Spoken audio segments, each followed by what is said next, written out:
Hola chicos, ¿todo bien? Sean bienvenidos a una clase más.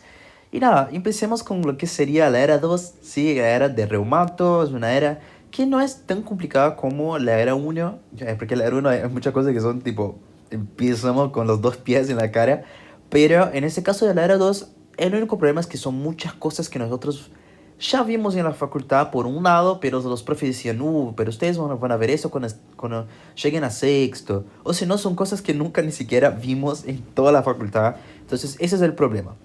Mi idea acá es justamente decir lo básico, es decir, esta patología es eso, eso y eso. Y a partir de eso, con que tengan esta cosa básica entendida, podemos salir y podemos definirla de un poquito mejor y prepararse para el examen, ¿sí? Bien, el primer tema que vamos a ver es un tema que es muy polémico porque presentado en clase es mucha cosa. Ustedes normalmente están con las rotaciones, entonces empiezas a decir la puta madre, ¿cómo voy a saber tantas informaciones y no sé qué? Bueno, el tema de hoy es vasculitis, ¿sí? Y lo que vamos a hacer es, yo quiero que ustedes entiendan qué es la vasculitis en sí, es decir, la patología de la vasculitis, y después yo les voy a decir algunos tips para que ustedes puedan diferenciar cada tipo de vasculitis, ¿sí? No vayan por las ramas, no vayan viendo todos los tipos de vasculitis, todas las características de cada vasculitis, porque eso es muy fino, ¿no? Nadie les va a tomar eso. Es lo mismo que pasaba con el linfoma, ¿sí? Bien, primero lo que tienen que saber es que la vasculitis es una patología multisistémica, ¿sí? Entonces, ¿qué significa eso? Vas a tener manifestaciones que no necesariamente son específicas. Es gran simuladora, es decir, un paciente puede aparecer, por ejemplo, con una artralgia y en realidad no es un problema asociado al sistema osteoarticular, sino que es una vasculitis, por ejemplo. Y esos pacientes suelen debutar con artritis, artralgias y mialgias, ¿sí? Bien, ¿cuándo vamos a sospechar? Es decir, ¿cuál es la clínica de una vasculitis en sí? Lo mismo que cuando hablábamos, por ejemplo, de una neoplasia, decimos que la neoplasia tiene signo de impregnación y etcétera, etcétera, ¿sí? Si vos hablas, si se te habla sobre vasculitis, ¿cuáles son la clínica que tenés que buscar? Insuficiencia renal rápidamente progresiva, una poliartritis, ¿sí? Es decir, de múltiples articulaciones, fiebres prolongadas, obviamente sin ningún tipo de explicación, como si fuera una fiebre de origen desconocido, y la cefalea unilateral principalmente en pacientes ancianos. ¿Ok? Existen muchos tipos de vasculitis, sí, en el libro van a ver varias y varias y varias, pero yo quiero que ustedes sepan algunas específicas nada más, ¿sí? ¿Cómo van a saber?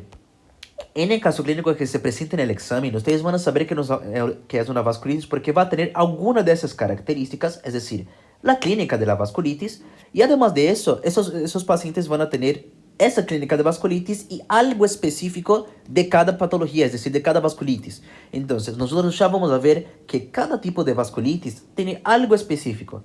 Entonces, en el caso clínico vas a ver la clínica de vasculitis, ¿sí? Vas a definir que es una vasculitis y después vas a decir, bueno, pero ¿cuál es? Y eso vas a saber porque siempre tiene algo específico, ¿sí? Bien, empecemos. La primera que vamos a ver sería la arteritis de Takayasu, ¿sí? Esa es una vasculitis, es decir, es una alteración de los vasos de manera multisistémica, pero que afecta normalmente a grandes vasos, ¿sí? Y causa una oclusión vascular. Es decir, se comporta como si fuera una aterosclerosis de grandes vasos, que no es tan común. Cuando nosotros pensamos en esa patología, vamos a pensar en grandes vasos, principalmente en la aorta ascendente, ¿sí? Y en ese caso vamos a pensar en sus ramas. Si nosotros tenemos una alteración de la subclavia, nosotros tenemos la característica de que cuando vamos a tomar el pulso del paciente, pasa lo mismo cuando es como si fuera el paciente que tenía el robo de la subclavia. Bueno, es lo mismo. Ese paciente no tiene pulso, sí tiene una ausencia de pulso y puede tener un soplo. Si tenemos una afección de la renal, ¿sí? Es decir, de manera más distal, nosotros vamos a tener la hipertensión renovascular, acuérdense que era una de las causas de hipertensión primaria. Y tenemos a nivel ocular alteraciones como anastomosis arteriovenosas, ¿sí? Entonces, en el caso clínico te puede decir cualquier una de esas alteraciones, ¿sí?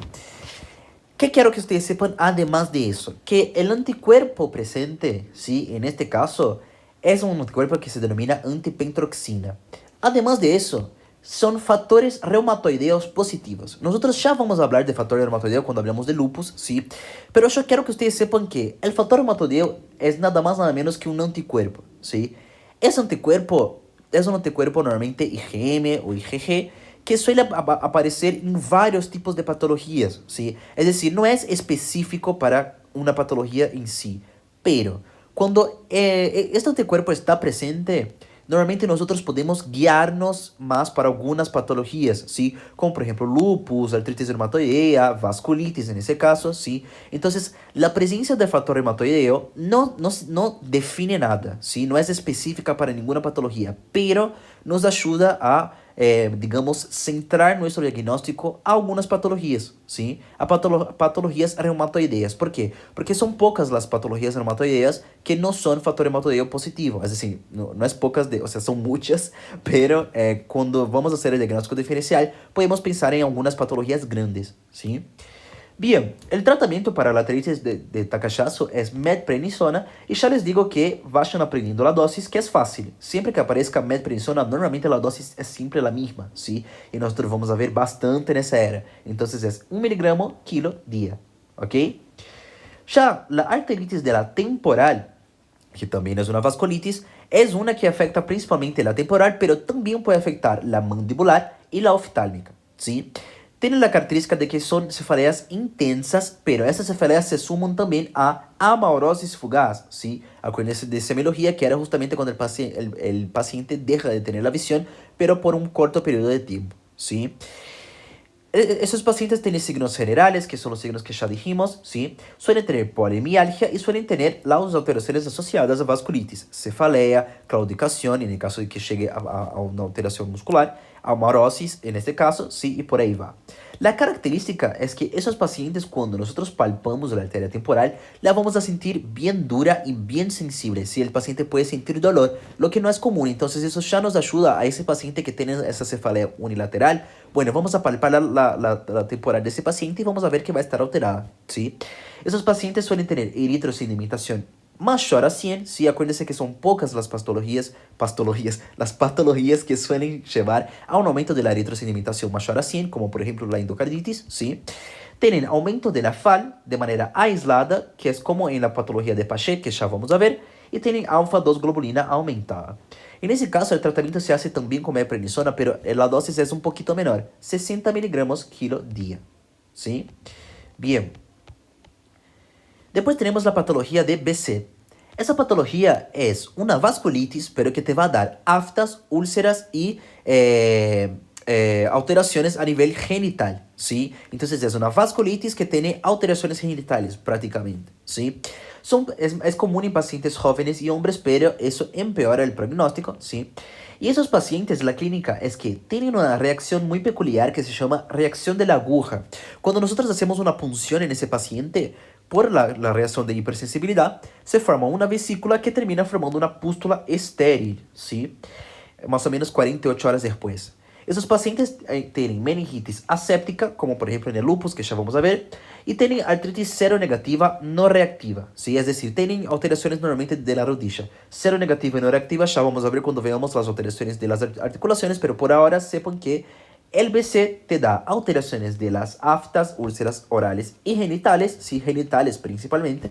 Tiene la reacción de la aguja, que es muy específica, meningitis aséptica, artritis seroreactiva y no reactiva, y tiene el entero BC, que serían alteraciones a nivel del tracto gastrointestinal. Lo que se suele poner normalmente en este caso es un caso clínico de un paciente con una clínica de una vasculitis, pero que también tiene alteraciones genitales, ¿sí? Es un clásico del examen clínico, del caso clínico del examen, ¿sí? Esos pacientes suelen tener criterios que son básicamente lo que nosotros dijimos de la clínica: alteraciones visuales, aftas orales, reacción de la aguja y úlceras genitales. La única que no vimos en la clínica serían las alteraciones visuales, ¿sí? Bien, después tenemos otra más, que es la de Wechsner. En esa, nosotros lo que es característico sería que esos pacientes tienen alteraciones sistémicas, pero sistémicas postas, ¿sí? Vía aérea superior, a nivel ocular, compromiso pulmonar, compromiso renal. Y lo que se suele preguntar es, ¿cuál es la alteración principal? ¿Cuál es el peor pronóstico que puedes tener en esa patología? Que es la falla renal, ¿sí? O si no, te puede preguntar cuáles son las manifestaciones oculares de esa patología, ¿sí? Bien. Ya en la de Church-Strauss, esa es muy característica porque es siempre un paciente que tiene una rinitis, ¿sí? Una rinitis o una sinusitis. Y esa rinitis o sinusitis permanece en el tiempo, es refractaria al tratamiento. Entonces te va a dar un cuadro de una vasculitis con un paciente que tiene rinitis o sinusitis que no mejora. Si él hace tratamiento y no mejora. Esa rinitis o esa sinusitis puede seguir formando una hipereosinofilia con infiltrados pulmonares, es decir, un infiltrado a nivel pulmonar principalmente por eosinófilos, ¿sí? Por la hipersensibilidad. O si no, puede seguir y terminar en la tercera fase, que en ese caso termina con un cuadro sistémico a nivel pulmonar, renal, cardíaco y también a nivel de la piel, con nódulos subcutáneos, ¿sí? Pero normalmente en el caso clínico lo que te pone es un paciente con ese cuadro gripal, esa sinusitis que no mejora, ¿ok? Bien. Y por último, la última que vamos a ver, que quiero que ustedes sepan, es esta de acá, con ese nombre horrible, pero en ese caso es fácil porque es una clínica de vasculitis sumada a una clínica de púrpura, que nosotros ya vimos en la era pasada, ¿sí? Es decir, petequias y hematomas normalmente es en pantalón, ¿sí? Es decir, el paciente tiene el compromiso de todo el miembro inferior, ¿ok? Bien, esas son las vasculitis que quiero que ustedes sepan. Hay otras, tengo que saber las otras. Hay otras, pero la verdad que es difícil que se pregunte, ¿sí? Y también las que se suelen preguntar en el final de carrera son estas de acá, no se suelen preguntar otras, ¿ok?